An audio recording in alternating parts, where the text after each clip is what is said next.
comme chaque lundi matin, nous parlons sport sur Style FM. Mais avant de retrouver les principaux résultats sportifs de votre week-end, on va tout d'abord parler football américain. Et pour cela, nous sommes par téléphone avec Rodolphe, responsable partenaire des Dragons de Poitiers. Rodolphe, bonjour. Bonjour Samuel. Alors on va commencer, si tu le veux bien, par parler du championnat d'Europe de flag. Oui, alors je sais pas, le flag n'est pas très connu. Souvent on entend parler du football américain. Je sais pas si toi-même t'as déjà entendu parler du flag, Samuel, non ? Pas trop. Pas trop. Bah en fait, alors le flag c'est tout simplement un dérivé du football américain. C'est du 5 contre 5. Il n'y a pas de casque, il n'y a pas d'épaulières. Et pas d'équipement donc ? Donc pas d'équipement exactement, et c'est mixte.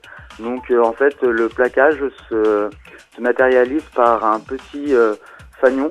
On en a un sur chaque hanche qu'on enlève, qu'on déflague, et voilà, c'est comme on pourrait s'apparenter au touch rugby.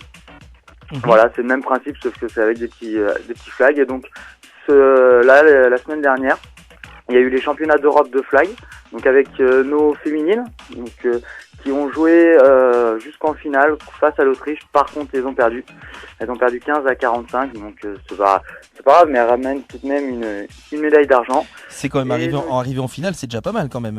C'est déjà pas mal, oui. Et en plus, c'était un remake de 2013 où vous avaient déjà perdu nos Françaises face à l'Autriche, donc l'Autriche est forte, voilà.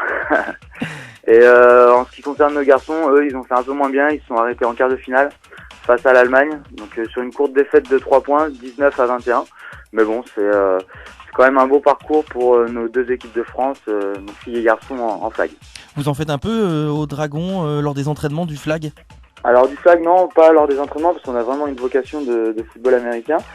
Donc par contre on en propose beaucoup lors de nos initiations pour les centres sociaux culturels, pour les maisons de quartier, et également pour les établissements scolaires, car c'est avant tout mixte, il n'y a pas de contact, donc mais souvent les responsables ils sont beaucoup plus enclins à faire du flag que du football américain, et ça se monte très facilement. Il faut juste un demi-terrain de foot et puis quelques plots et nos flags, et c'est fait. Un petit match peut se lancer. Alors on va s'intéresser maintenant aux différents matchs amicaux à venir, et je sens que cette information est attendue par pas mal de monde. Oui, alors c'est les matchs de pré-saison. Donc après avoir discuté avec Sébastien Zewal, donc le head coach de l'effectif senior, du groupe senior, il m'a annoncé qu'il y aurait 2 matchs amicaux. Le premier match amicaux, donc tout le monde a son papier crayon là. Le premier match amicaux a lieu le 8 novembre à domicile, donc il va se dérouler au stade de Beaulieu. Donc la date est fixée, c'est sûr. Après, Sébastien m'a informé qu'il n'avait pas encore l'adversaire, il n'est pas encore sûr de l'adversaire. Donc avant de dire des bêtises, il m'a dit ne dis rien. Donc en tout cas, c'est le 8 novembre, le premier match amical. Et le deuxième match aura lieu, alors c'est un peu bizarre, il aura lieu le 13 décembre face à une équipe de la même division que Poitiers, donc en division 3, sauf qu'elle joue dans la conférence Nord, donc juste au-dessus. On n'a pas le droit de communiquer dessus, à la demande de l'équipe adverse, parce que les gens de sa poule les autres de sa poule peuvent aller scouter, ce qu'on appelle, donc peuvent aller prendre des informations sur ce match pour pouvoir commencer à mettre en place des tactiques au début de saison. On n'est pas trop pour ce genre d'attitude, parce que ça permet pas à toute équipe de performer. Mais bon, voilà, on accepte. C'est pas très fair play, quoi.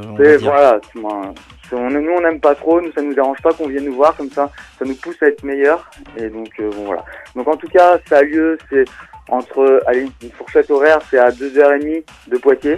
Voilà, dans la division 3 Nord. Il faut savoir qu'ils ont quand même fini 3e de leur poule avec 5 victoires et 5 défaites l'année dernière. Donc c'est un bon client pour l'effectif Dragon.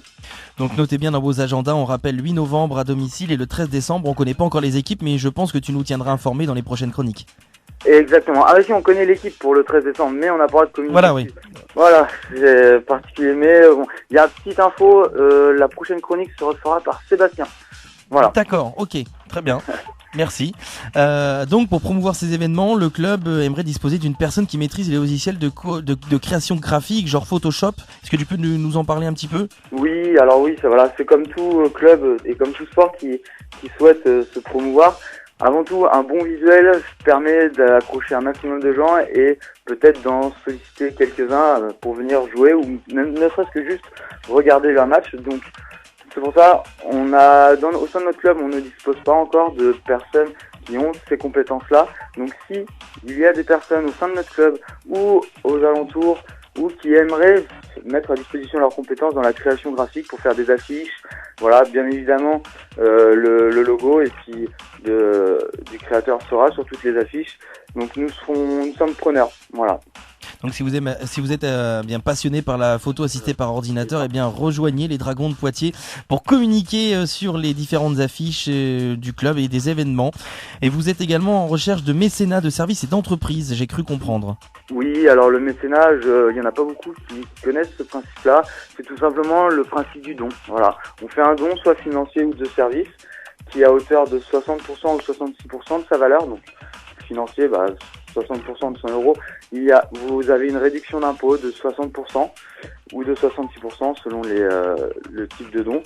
Et derrière, nous, on propose via ce don d'une communication sur notre page Facebook, des avantages en boutique, des avantages les jours de match et plein d'autres avantages lorsqu'on fait un don au Dragon. Donc, faut savoir que ce don, c'est très important pour toutes les associations, car vous faites un don de 100 euros, admettons. Derrière, votre coût réel sera que de 40 euros, puisque vous aurez 60% qui sera